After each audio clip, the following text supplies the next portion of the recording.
আসসালামু আলাইকুম রহমতুল্লাহি ওয়া কিছুদিন ফেসবুকে আসি না সাম্প্রতিক, কারণ কাজে অনেক বিজি, সুযোগ পাই না। আজকেও আসার কথা না, তো ব্রেক টাইমটা একটু লম্বা পাইয়া আসলাম। তা আমি যেহেতু সব জায়গায় মুখ দিই, তো এই কতটা বইলেই ফেলি। সাম্প্রতিক বাংলাদেশে ফরকিয়া বেশি হইতেছে, যেহেতু দেশের অনেক ছেলেরা প্রবাসে থাকে, তারা বগুড়ার একটু চাহিদা বেশি। জামাই 2 লাখ লাখ টাকা মাসে ভাড়া, এইটারও একটা হাতজানি আছে। জামাই যেহেতু লাখ লাখ টাকা সৌদি আরব থেকে বা বিদেশ থেকে ফাড়া, তার একটা গরম আছে না, এই গরমে শরীরের গরমের সাথে মিক্স হয়ে যায়, মিক্স হয়ে ফরকিয়া করে।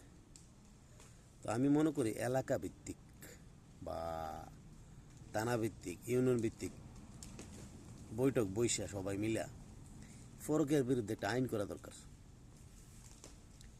যে ফরকে করব, সে সংসার তো করতে পারবে না, আর কোথাও যেন বিয়ে বসতে না পারে।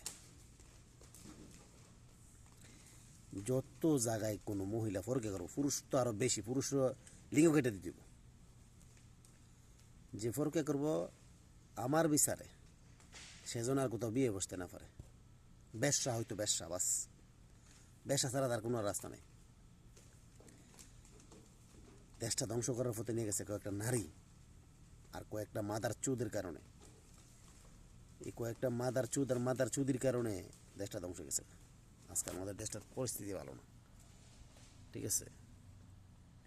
তো এটা আসলে সরকার কি করবে, এলাকা ভিত্তিক একটা আইন করা দরকার, যে কেউ যদি পরকে ধরা খায়, তার সংসার তো ধ্বংস হইব, সেজন্য কোনো কোথাও বিয়ে বসতে না পারে, এরকম একটা আইন করা দরকার। ফেসবুকটা খুললেই শালার এই ধরনের দুর্ঘটনা।